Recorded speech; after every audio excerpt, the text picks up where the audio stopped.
Recuerda, ¿verdad? Estamos estudiando el Evangelio según San Marcos, ¿verdad? Hemos comenzado el estudio acerca de Marcos, el Evangelio según San Marcos.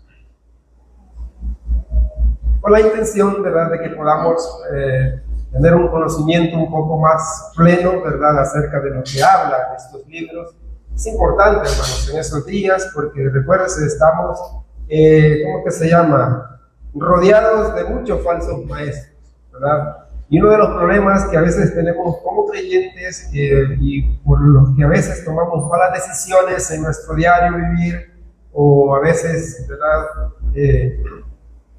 tenemos la tendencia de alejarnos de la comunión con el Señor, ¿verdad?, de la comunión con los otros creyentes, es por la falta de conocimiento. Por eso aquí siempre insistimos, ¿verdad?, que por favor usted tenga, ¿verdad?, el hábito de leer las Escrituras, ¿verdad? Es importante, a través de las Escrituras, ¿verdad?, el Señor quiere enseñarnos. A mí siempre me gusta recordar los principios, ¿verdad?, establecidos en la palabra de Dios, sobre todo, ¿verdad?, en cuanto a esto, a tener el hábito de leer las Escrituras. Recuérdese lo que Pablo le decía al joven Timoteo: toda la Escritura es inspirada por Dios, útil. Desde ahí, útil, ¿para qué? Para enseñarnos, para redarguir nuestros corazones, ¿verdad?, para instruirnos, ¿verdad?, en justicia, con el propósito de que los hombres, ¿verdad?, y mujeres de Dios sean ¿qué? Perfectos, dice la Escritura, ¿verdad?, maduros espiritualmente, o sabios, podemos decir, podemos utilizar esos sinónimos, preparados para toda buena obra. Hermanos, se necesita mucha sabiduría para vivir la vida cristiana, claro que sí. En todas las áreas de nuestras vidas necesitamos sabiduría, y la palabra, ¿verdad?, de Dios, ¿verdad?, tiene mucho de eso. De hecho, en Proverbios el Señor dice: sabiduría ante todo adquiere sabiduría, ¿verdad? Es importante, por lo tanto, es bueno que usted, ¿verdad?, ya que estamos estudiando estos libros, fíjense que este libro de Marcos, el Evangelio según San Marcos, solamente tiene ¿qué? 16 capítulos, ¿verdad? Usted bien puede, digamos, antes de venir al culto, ¿verdad?, leer por lo menos el capítulo. En este caso estamos en el capítulo 1, ¿no? Tiene que 45 versículos, que quizás lo vamos a ver en el transcurso del mes, ¿verdad? Entonces es bueno que usted lea el capítulo, ¿verdad?, para que tenga un panorama un poco general, ¿verdad?, de lo que habla el Evangelio Marcos, el evangelista. Así que bien, vamos a leer desde el versículo, si usted se recuerda, vino el miércoles pasado el hermano Orlando, ¿verdad?, que a él le tocó comenzar. Él habló acerca del capítulo 1, el versículo 1 al 8, ¿verdad? Hoy vamos a tocar los versículos del 9 al 15, ¿verdad? Espero ser puntual con el tiempo, ¿verdad? Siempre bueno, yo tengo ese problema, ¿verdad? A veces me extiendo, ¿verdad?, en algunos puntos. Es que hay muchas a veces cosas que se vienen a la mente, ¿verdad?, versículos bíblicos que son un apoyo. Fíjate, yo a veces anoto los versículos cuando estoy estudiando, anoto algunos versículos, ¿verdad?, que sé que son puntuales y me van a ayudar, ¿verdad?, para que podamos aprender mutuamente. Pero de repente en lo que estoy en la predicación no digo no cito ni los que traigo escritos aquí, ¿verdad?, en los apuntes, sino que a veces se me vienen otros a la mente y tenemos ese problema. Pero, ¿verdad?, esperamos que en el Espíritu, ¿verdad?, nos discipline en esa parte. Así que vamos a leer San Marcos capítulo 1, versículo 9. Vamos a hablar del bautismo de Jesús, de la tentación y de la predicación, ¿verdad? Son los 3 puntos que vamos a tratar en esta tarde noche. Dice el versículo 9: aconteció en aquellos días que Jesús vino de Nazaret de Galilea y fue bautizado por Juan, ¿dónde? En el Jordán. Luego, cuando subía del agua, vio abrirse los cielos y el Espíritu, y al Espíritu vio abrirse los cielos, dice, y al Espíritu como paloma que descendía sobre él. Y vino una voz de los cielos que decía: tú eres mi Hijo amado, en ti tengo complacencia. Luego dice, el Espíritu le impulsó al desierto, y estuvo ahí en el desierto, ¿cuántos días? 40 días. Y era tentado ¿por quién? Por Satanás. ¿Quién más estaba? Dice, y estaban con él, ¿el qué? Las fieras, y los ángeles, dice, le servían. Después que Juan fue encarcelado, Jesús vino a Galilea predicando el evangelio del reino de Dios, diciendo: el tiempo se ha cumplido, el reino de Dios se ha acercado, arrepentíos y creed ¿en quién? En el evangelio. Bien, como veíamos la vez pasada, ¿verdad? Con el hermano Orlando, él hablaba acerca de, más que todo en la primera parte, habla acerca de Juan el Bautista. ¿Qué aprendimos el miércoles pasado acerca de Juan el Bautista? ¿Ah? ¿Qué sabemos de ese hombre?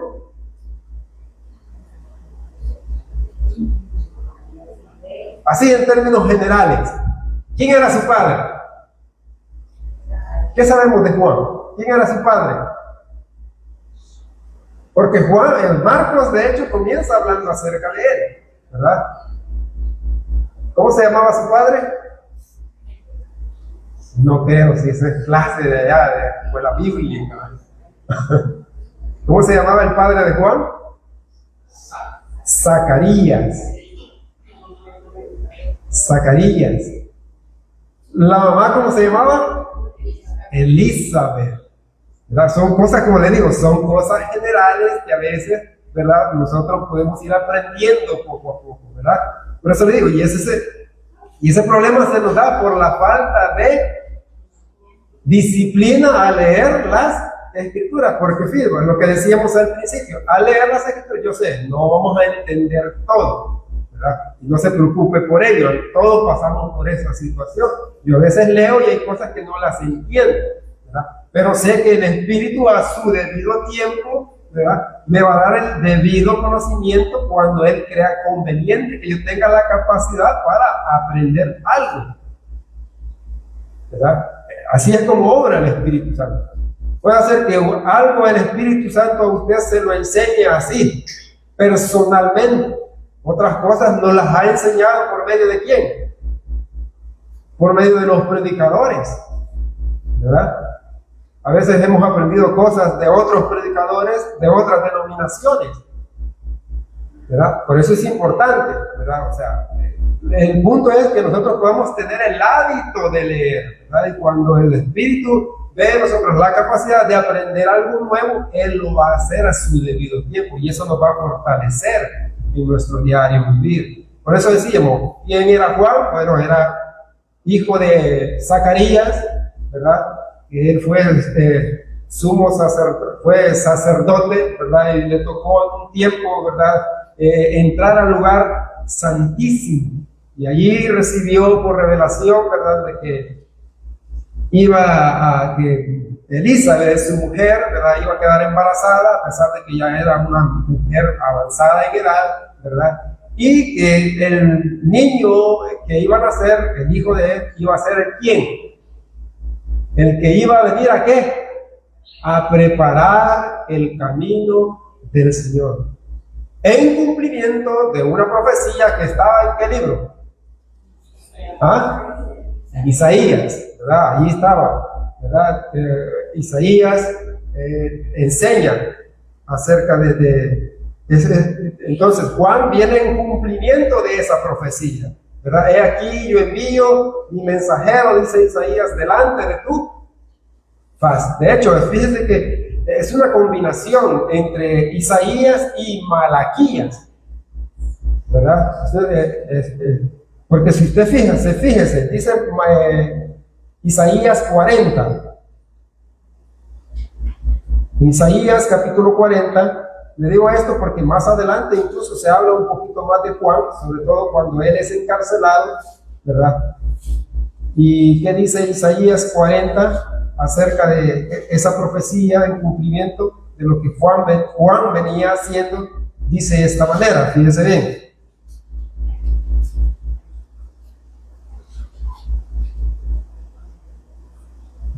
Dice Isaías 43.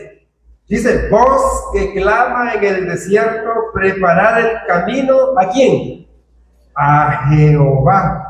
Enderezar calzada en la soledad, ¿a quién? A nuestro Dios. ¿Qué podemos aprender de esa profecía acerca de Cristo? Que Él es Dios, ahí está claramente. Porque Juan era el que venía a prepararle el camino, ¿a quién? A Jehová, dice, a Dios. Entonces eso indica que Jesús es Dios. Ahí tenemos un versículo, ¿verdad?, con el cual nosotros podemos confirmar la deidad de Jesús, ¿verdad? ¿Ve cuán importante a veces es ponerle atención a esos versículos, ¿verdad? Y mire lo que dice Malaquías, que es el último libro del Antiguo Testamento. Malaquías capítulo 3. Dice, he aquí yo envío mi mensajero, el cual preparará el camino delante de mí. Dice el Señor, y vendrá súbitamente a su templo el Señor a quien vosotros buscáis, y el ángel del pacto a quien deseáis vosotros. He aquí viene, ha dicho Jehová de los ejércitos. Entonces, con la venida de Juan el Bautista, ¿verdad? O sea, eso se da, ¿verdad?, en cumplimiento de esas dos profecías. Ahora bien, ¿qué es lo que vamos a ver en esta noche? Vamos a ver acerca del bautismo del Señor Jesucristo. Por eso sigue diciendo Juan, después de que ha hablado de Juan el Bautista, ¿verdad?, él comienza hablando del momento en el que el Señor Jesucristo fue bautizado. Y vamos a ver qué podemos aprender. Dice Marcos, no sé por qué ando Juan en la mente, casi todo el día andaba ahí, ¿verdad? Juan, y es Marcos, ¿verdad? Dice Marcos, aconteció en aquellos días que Jesús vino de Nazaret de Galilea y fue bautizado por Juan, ¿en dónde? En el Jordán. Y luego, cuando subía del agua, vio abrirse los cielos y al Espíritu como paloma que descendía sobre él. Y vino una voz de los cielos que decía, tú eres mi Hijo amado, en ti tengo complacencia. Fíjense bien, es importante, ¿verdad?, poder observar bien cómo lo que podemos aprender acerca del bautismo de Jesús. Y es otra doctrina importante también, que de hecho, ¿verdad?, es importante que nosotros podamos observar estos versículos, y es la doctrina de la Trinidad de Dios. Que de hecho es una doctrina bastante difícil a veces de explicar. Humanamente a mí me cuesta, ¿verdad?, poder explicar. Pero la Biblia es una doctrina que la Biblia enseña acerca de que hay un solo Dios manifestado ¿en quién? En tres personas distintas. Y a través del bautismo de Jesús nosotros podemos identificar esa doctrina, esa verdad doctrinal, de que es un solo Dios, pero ahí hay tres personas distintas, ¿verdad? ¿Por qué? Porque vemos al Padre que está en los cielos hablando acerca de ¿quién? De su Hijo Jesucristo, que él estaba en ese momento, estaba en el agua, ¿verdad? Estaba en forma humana.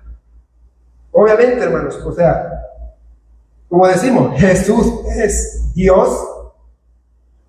¿Es Jesús Dios? Sí, claro que sí. Y recordemos lo que dice Juan allá en el capítulo 1, versículo 1, ¿verdad? Que en el principio era el Verbo, y el Verbo era con Dios, y el Verbo era Dios. Y dice el versículo 14, y aquel verbo se hizo carne y habitó entre nosotros. Y vimos su gloria, gloria como del unigénito del Padre. Entonces son versículos que nos ayudan tanto a confirmar, fíjense bien, estas porciones bíblicas, pero nos ayudan a confirmar que sí es cierto, que hay un solo Dios, pero es un Dios que se ha manifestado como Padre, como Hijo y como Espíritu Santo. Y lo maravilloso, hermanos, es que los tres están involucrados en nuestra salvación. Porque ¿quién diseñó el plan de salvación? ¿Ah? Dios Padre en toda su sabiduría. ¿Quién vino a ejecutarlo? De manera que vino en forma humana y vino a pagar por todos nuestros pecados en la cruz. Dios Hijo, Jesucristo. Y cuando nosotros ejercemos la fe en Jesucristo, creemos que Él es Dios, ¿verdad? Y que Él, ¿verdad?, cargó con nuestros pecados en su cuerpo. Cuando creemos que Él nos sustituyó en la cruz, cuando confiamos en que... Gracias. El Espíritu le habló, ¿verdad? Y le dijo, llévale usted a la espada. Al igual que al Señor Jesucristo, un ángel me ha traído a mí. Sí. ¿En qué estábamos?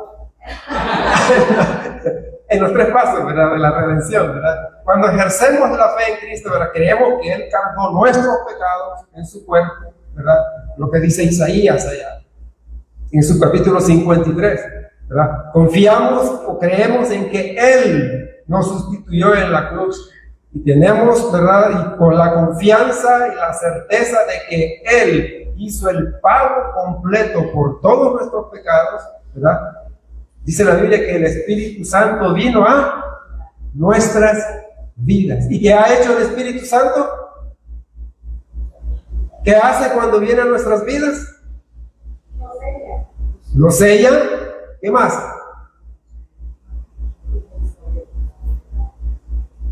¿Qué más? Sobre eso. Bueno, eso es cuando estamos en, ¿verdad?, como inconversos, ¿verdad? Recuérdense que el inconverso, ¿verdad? Con el Espíritu Santo al inconverso lo convence de pecado, de justicia y de juicio. Ahora en el creyente, ¿verdad?, Él viene, cuando nosotros ejercemos la fe en Cristo, ¿verdad?, Él viene, nos sella. Dice Pablo, le dice Pablo a Tito que nos ha regenerado, somos bautizados con el Espíritu Santo. Y el Espíritu Santo nos coloca dentro del cuerpo de Cristo. También Él nos ha dado los dones. Porque los dones, hermanos, no es algo que a mí me gusta el don de tal cosa. No, los dones que usted y yo tenemos es el Espíritu Santo en su soberana voluntad que nos los ha otorgado, dice la Biblia, según la capacidad que ha visto Él en cada uno de nosotros. Y es nuestra responsabilidad, por tanto, saber cuáles son los dones que tenemos, para que así podamos servirle al Señor. Porque aquí todos tenemos un don, por lo menos. ¿Sí o no? Sí. Y es importante conocer cuál es el don que el Espíritu nos ha otorgado. Porque tenemos una función específica que cumplir dentro del cuerpo de Cristo. Por eso es importante. Entonces vemos los tres, ¿verdad? Las tres dignas personas están involucradas en nuestra salvación. Y allí podemos ver a nosotros. Por eso dice, aconteció en aquellos días que Jesús vino de Nazaret. Recuérdese, ¿dónde nació el Señor Jesucristo? ¿Ah? En Belén de Judea. Pero, ¿por qué dice que vino de Nazaret?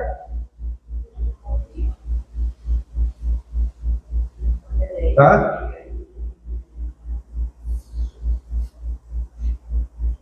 porque fue el lugar donde él se crió, ¿verdad?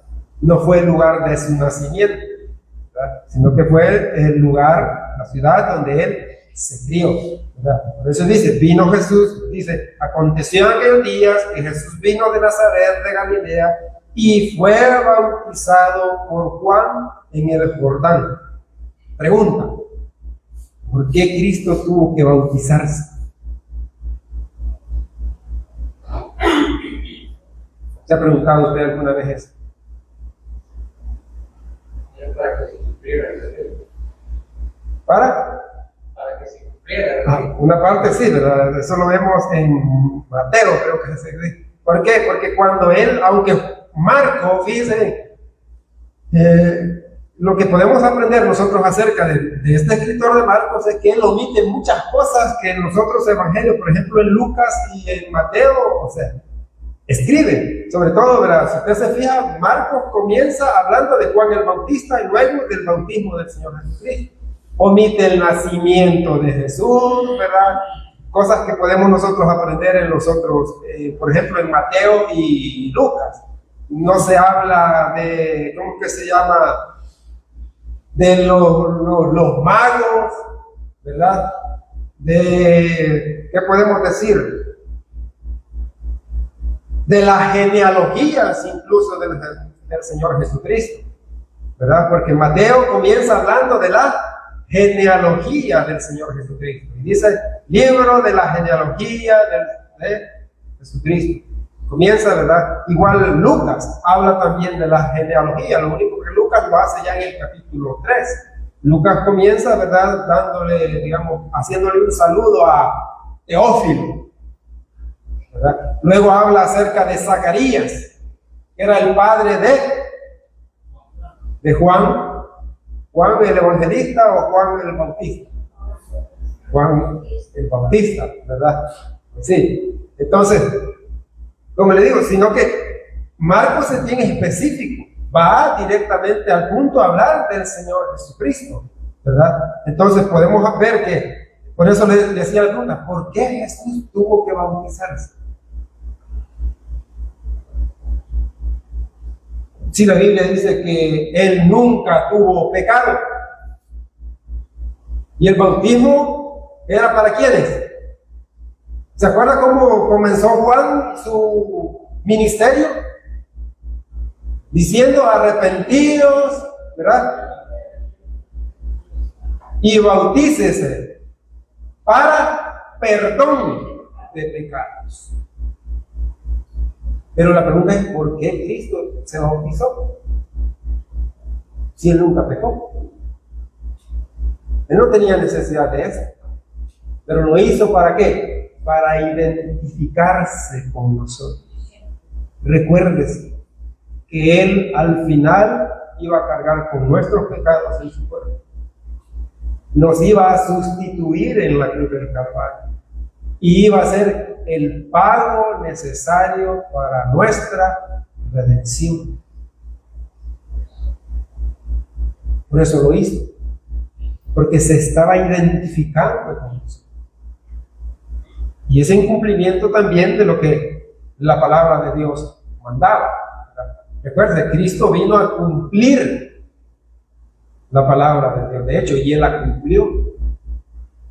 Entonces, ¿qué más podemos aprender? Fíjense bien, ¿qué podemos aprender a través de esto, del bautismo de Jesús? Podemos ver ahí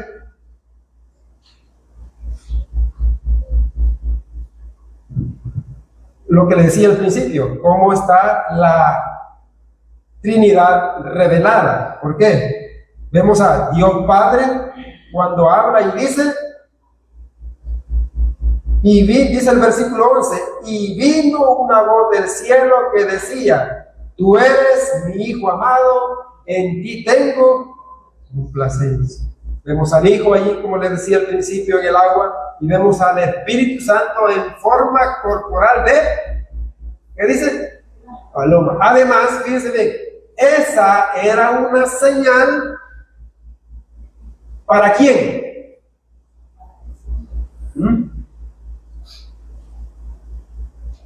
¿A quién Dios le había dado esa señal de que cuando viera al Espíritu Santo en forma corporal de paloma pararse sobre él para que identificara al Mesías? ¿Ah? Era una señal que el Señor Dios Padre le había revelado a Juan para que pudiera identificar al Mesías. Es por eso que Juan, ¿verdad?, cuando llega el Señor Jesucristo, ¿verdad?, lo bautiza y ve que el Espíritu desciende con él, ¿verdad? Allá en Marcos se registra y dice: he aquí el Cordero de Dios que quita el pecado del mundo. Juan da ese testimonio acerca del Señor Jesucristo. He aquí el Cordero de Dios que quita el pecado del mundo. Vemos también en el bautismo, ¿verdad? Aquí en esta parte del bautismo vemos la identidad de nuestro Señor Jesucristo confirmada por Dios Padre. Cuando Él le dice: tú eres mi Hijo amado, en ti tengo complacencia. ¿Qué estaba diciendo Dios Padre en otras palabras? Estaba confirmando: tú eres Dios. Porque de hecho, recuérdese que era un título que el Señor Jesucristo utilizaba. Cuando decía que Él era el Hijo del Hombre. Muchas veces lo quisieron matar por eso.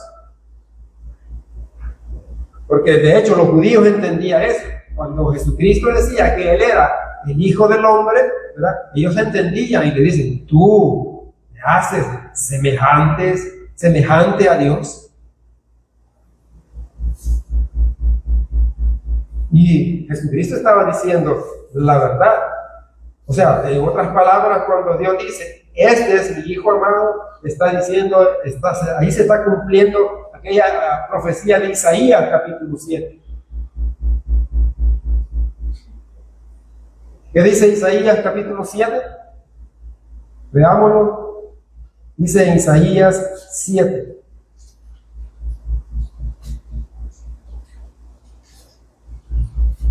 Estos versículos nos enseñan la deidad de Jesucristo.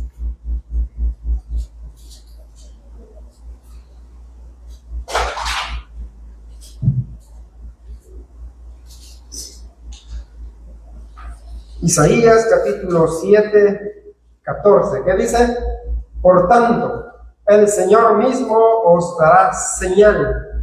He aquí la Virgen concebirá y dará a luz un hijo, y llamará su nombre, ¿cómo? Emmanuel, que traducido es Dios con nosotros. He ahí el Emmanuel, ¿verdad? Estaba siendo bautizado en el río Jordán. Son versículos que, como le digo, enseñan la deidad de nuestro Señor Jesucristo. Bien, vamos a la otra parte. La tentación del Señor Jesucristo. Dice el versículo 12. Luego, dice, el Espíritu le impulsó al desierto y estuvo allí en el desierto 40 días y era tentado por Satanás y estaba con las fieras. ¿Y quiénes? Y los ángeles le servían. Como les digo, Juan es bien específico, ¿verdad? Y a diferencia de Mateo y Lucas, cuando habla de la tentación del Señor Jesucristo, ¿verdad?, Marcos omite, ¿verdad? No, con Juan Marcos omite, ¿verdad?, las áreas en las cuales el Señor Jesucristo fue tentado.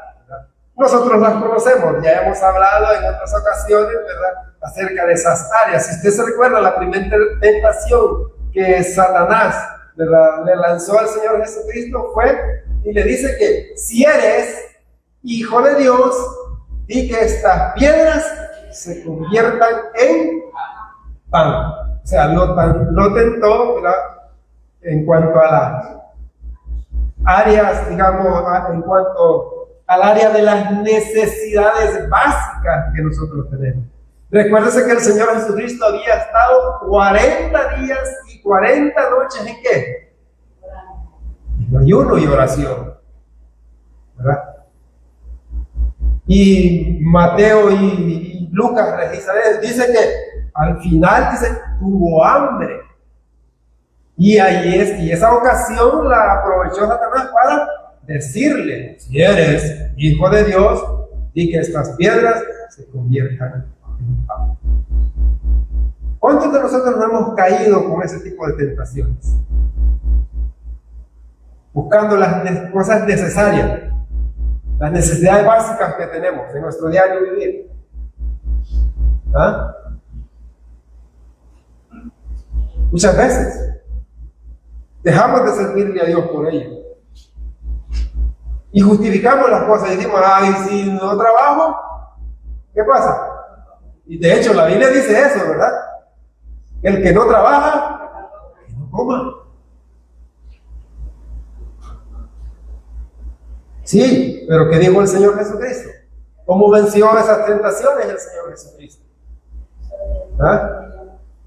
Enseñándonos y diciéndole a Satanás que no solo de pan vivirá el hombre, sino de toda palabra que sale de la boca de Dios. Diciendo que así como tenemos necesidad del alimento físico, también es necesario que los alimentemos espiritualmente.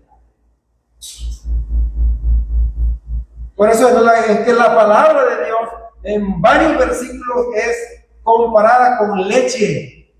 ¿Sí o no? Deseados como niños recién nacidos, la leche espiritual no adulterada. ¿Para qué? Para que por ella crezcáis para salvación. Es comparada con miel.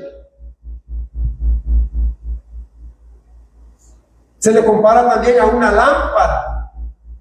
En Salmos, lámpara es a mis pies tu palabra y lumbrera a mi camino.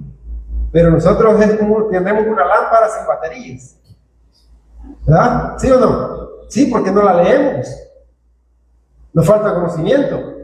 Como que usted vaya, ¿verdad?, en la oscuridad, ¿verdad?, en un camino lleno de piedras, ¿verdad?, y lleve la lámpara y no la encienda.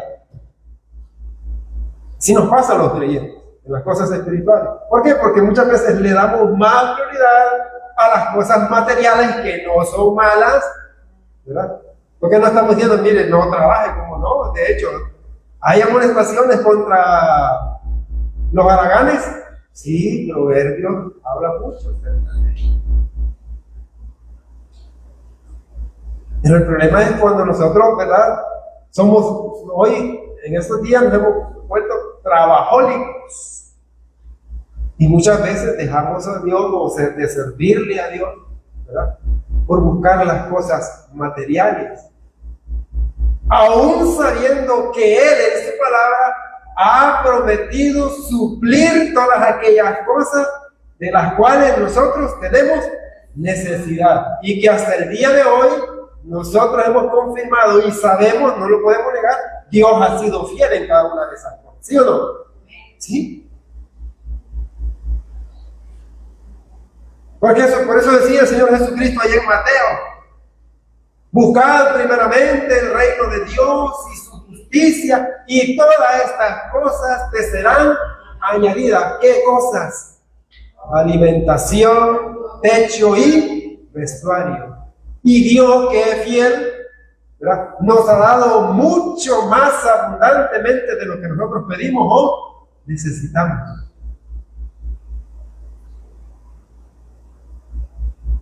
Por eso a mí me gusta, ¿verdad?, recordar aquel versículo que está en Proverbios capítulo 30. Veamos lo que dice Proverbios capítulo 30. Proverbios 30.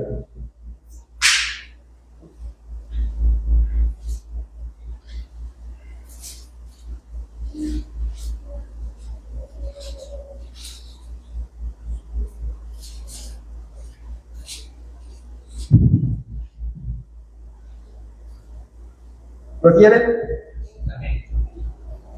Mire lo que dice Agur. En el versículo 7, en adelante. Dice Agur: 2 cosas te he demandado, no me las niegues antes que muera. Vanidad y palabra mentirosa, aparta de mí.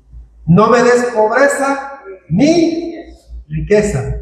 Manténme del pan necesario, no sea que me sacie y te niegue y diga: ¿quién es Jehová? O que siendo pobre hurte y blasfeme el nombre de Dios.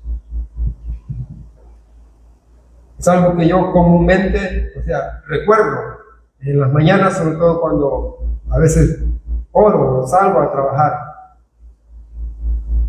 ¿Por qué? Porque sé que los afanes, ¿verdad?, muchas veces nos hacen olvidarnos de las cosas que verdaderamente tienen valor. Son las cosas espirituales. Y yo tengo la certeza, tengo la seguridad y sé, lo he confirmado en mi vida personal, y Dios ha sido fiel en gran manera en suplirme las cosas necesarias, y todavía me ha dado mucho más abundantemente de lo que yo a veces necesito. Y es bueno recordar eso.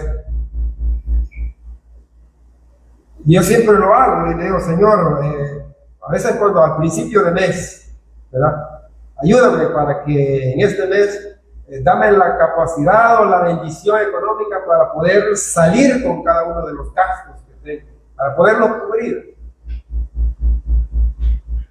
tener lo necesario y no afanarme, y ser fiel en cuanto al servicio que debo de presentar. Es que no hay nada mejor que eso. No hay nada mejor sobre esta tierra que servirle al Señor, sabiendo que Él nos ha rescatado, ¿verdad?, de nuestra vana manera de vivir, como dice Pedro. A pesar de que estábamos muertos en delitos y pecados. Algunos que están aquí conocen mi historia. Saben que cuando comencé a venir a la iglesia, venía en una bicicleta. Ahí venía mi esposa, mis hijos. Y Dios ha sido fiel.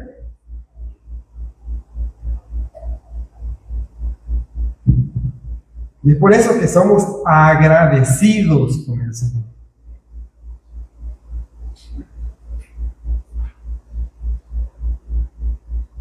Y de hecho, sé que la mayoría aquí hemos visto la fidelidad de Dios hacia cada uno de nosotros. No lo merecemos, porque a pesar de que somos hijos, ¿verdad?, muchas veces somos rebeldes, desobedientes, somos negligentes a las cosas espirituales, ¿verdad? Y de hecho todo lo que tenemos es ganancia. Suficiente, digo yo a veces, es que Él nos haya dado salvación y vida eterna, que nos haya aceptado en Cristo Jesús, que se haya dignado a mirarnos cuando nuestra condición espiritual era despreciable para Él. Y aún así, Él tomó la decisión de darnos vida, de adoptarnos como hijos, de justificarnos, de colocar su Santo Espíritu en nosotros, de incluso, ¿verdad?, hacernos sentar, ¿en dónde? En los lugares celestiales en Cristo Jesús. Eso es algo maravilloso, hermano. Cosa que nosotros no podemos lograr a través de ni con todo nuestro esfuerzo junto o en conjunto. Todo es por su gracia y su bondad, ¿verdad? Por eso es importante que podamos, ¿verdad?, servirle al Señor, ser fieles Y de hecho, Dios es fiel en su palabra. Si Él ha prometido suplir cada una de nuestras necesidades, y como le digo, hasta el día de hoy, lo ha hecho muy excelentemente bien.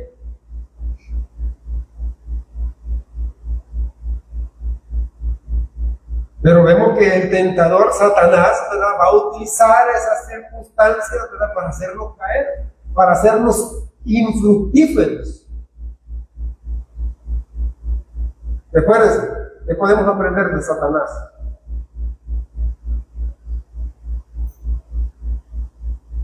¿Qué sabemos de él? Porque es parte de los versículos que estamos leyendo.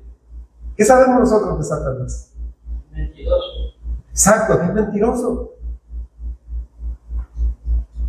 Es un engañador desde el principio. ¿Recuerda cómo engañó a Eva?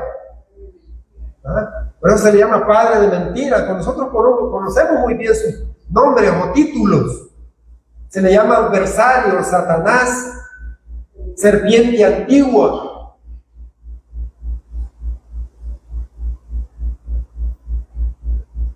Pedro lo compara como un león rugiente que anda, ¿qué? Buscando a quien devorar. Y los creyentes más fáciles de caer en sus tentaciones son aquellos que no nos alimentamos espiritualmente.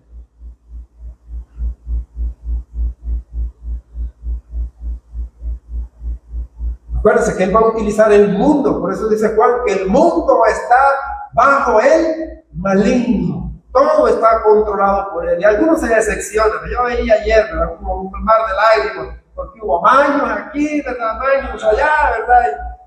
Sí, sabemos que esa es parte del mundo, es la corrupción del mundo, ¿verdad? Y muchos creyentes allí, ¿verdad?, mar de lágrimas, ¿verdad? Porque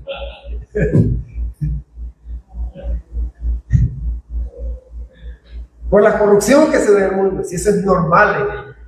Recuerden, son personas que están todavía bajo la potestad de Satanás.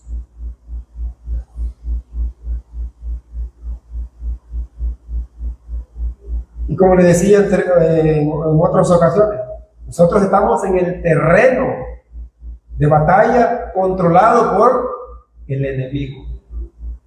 Y Satanás, así como también tentó al Señor Jesucristo en cada una de las áreas, digamos, de las necesidades básicas, lo tentó le dijo, sube con la fama, sube, lo llevó al pináculo del templo y le dijo, lánzate, porque escrito está, a sus ángeles mandará cerca de ti. ¿Cuántos no quieren ser famosos hoy en día? ¿Ah? Pero hay muchos TikTokers, muchos youtuberos, ¿verdad? Quieren hacerse famosos. Es una de las cosas que Satanás utiliza. Y muchas veces nosotros caemos en ese tipo de tentación. La riqueza ya no se diga. ¿Es malo el dinero, hermanos? No. En la Biblia hubieron hombres que Dios los bendijo de una manera extravagante. Salomón, David, Abraham, Job, los bendijo de una manera extravagante. ¿Cuál es el problema con las riquezas? ¿Ah? ¿Cuál es el problema con las riquezas? Lo que le decía Pablo a Timoteo. La raíz de todos los males es el amor al dinero, no el dinero, es el amor excesivo que nosotros ponemos en las riquezas. Ese es el problema. No me voy a poner excusa, entonces ya no trabajo, no, trabaje, ahorre. Pídele al Señor sabiduría para que usted pueda administrar bien las finanzas. Sabemos que los tiempos son difíciles, no es malo. Yo a veces le digo al Señor, siempre en mi oración le digo al Señor, dame lo que necesito para este día. Pero si en tu voluntad y en tu soberanía está darme una bendición extra, Y ¿qué dice el Señor? Pedid y se os dará. ¿Sí? Pero es que tengo dos trabajos. Pero siempre pido al Señor que sea Él bendiciéndome en esas dos áreas. Uno es formal y el otro informal, ¿verdad? Así que ya saben, ¿verdad? Están perdidos por ahí, llamen. Y si no les contesto yo, allá está Carlos Giovanni también. Bien. ¿Qué aprendemos acerca de la tentación de Jesús? Fíjense bien. Podemos ver que ¿quién impulsó al Señor Jesucristo al desierto para que fuera tentado por el diablo? Dice la Biblia que el Espíritu Santo lo llevó. ¿Qué podemos aprender de ello? Que a pesar de que, ¿verdad?, las tentaciones son permitidas por Dios, nunca nosotros vamos a ser tentados por Él. Las tentaciones no proceden de Dios. Que sí podemos decir, Él las permite muchas veces en nuestras vidas. ¿Para qué? Para que nuestra fe pueda ser probada.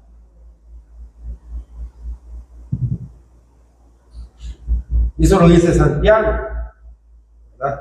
Porque ahí vemos nosotros. Fíjense bien, Jesús, veamos el panorama donde está Jesús. Dice que el Espíritu lo lleva ¿a dónde? Al desierto, un lugar desolado, peligroso. Y ahí estaba Satanás. ¿Y quién más?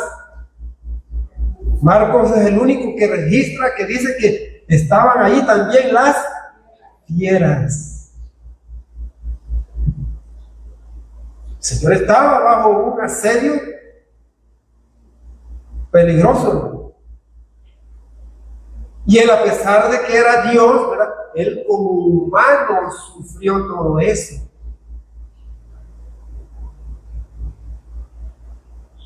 Pero hay algo maravilloso ahí también, que Marcos lo registra.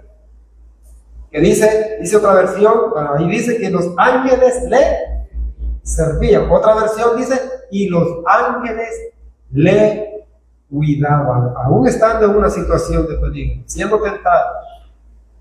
Ahí estaba la protección. ¿Qué podemos aprender nosotros de eso? Que también nosotros estamos bajo el cuidado providencial ¿de quién? De nuestro Dios. ¿Qué decía David allá en el Salmo 34? El ángel de Jehová acampa alrededor de los que le temen y los defiende. A pesar de que estemos en una situación difícil y peligrosa, tenemos la certeza y la seguridad de que Dios nos guarda. Recuérdese, nosotros estamos en Cristo Jesús. Y esa es una manera de cómo Pedro, fíjese bien, animaba a sus destinatarios cuando él les escribe a los judíos. Veamos lo que dice Pedro. Primera de Pedro,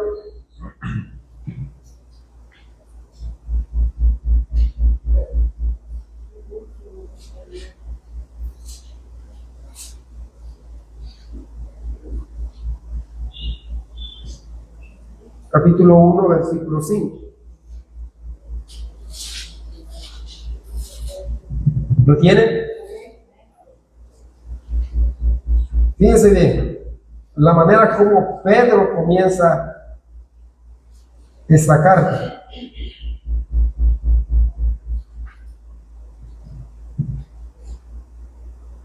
Dice el versículo, capítulo 1, versículo 3. Bendito el Dios y Padre de nuestro Señor Jesucristo, que según su grande misericordia nos hizo ¿qué? Renacer para una esperanza viva por la resurrección de Jesucristo de los muertos, para una herencia incorruptible, incontaminada e inmarcesible, reservada en los cielos para vosotros. Miren lo que dice el 5, que sois guardados por el poder de Dios mediante la fe, para alcanzar la salvación que está preparada para ser manifestada en el tiempo postrero. ¿Dios nos guarda? Sí. También decía Pablo allá en 1 Corintios capítulo 10, versículo 13. Dice 1 Corintios 10, 13. No nos ha sobrevenido ninguna tentación que no sea humana, pero fiel es Dios, que no dejará ser tentado más de lo que podéis resistir, sino que dará también juntamente con la tentación, ¿el qué? La salida para que podáis soportar. Así que no hay excusa. Ante las tentaciones nosotros tenemos la certeza y la seguridad de que podemos resistir cualquier tentación. El problema no es ser tentado, ¿no? No es pecado ser tentado. Las tentaciones son herramientas que Dios puede permitir en nuestras vidas para probar nuestra fe. ¿Cuál es el problema entonces? Ceder a las tentaciones. Por eso es que cuando el Señor Jesucristo le enseña a sus discípulos a orar, una versión dice, hablando de las tentaciones, dice la Reina Valera, no nos metas en tentación. Pero otra versión dice, no permitas que cedamos a la tentación. Eso es bueno, hermano, pedirlo todos los días, porque todos los días vamos a ser tentados en las áreas donde nosotros nos movemos. Pero ahí vemos esos versículos, que Dios es fiel, Dios nos guarda, Dios nos protege, y dice que Él no permitirá que suframos una tentación con la cual nosotros no podamos resistir. El problema es que muchas veces nosotros queremos enfrentar a esa tentación a través de nuestro esfuerzo, que eso es imposible, ¿no? No se puede. Tiene que ser únicamente bajo el poder del Espíritu Santo. Él es el único que nos da el poder para eso. Por eso Cristo decía, y recibiréis poder cuando haya venido sobre vosotros el Espíritu Santo. ¿Lo tiene usted? ¿Está usted seguro? ¿Cuándo lo habéis recibido? ¿Ah?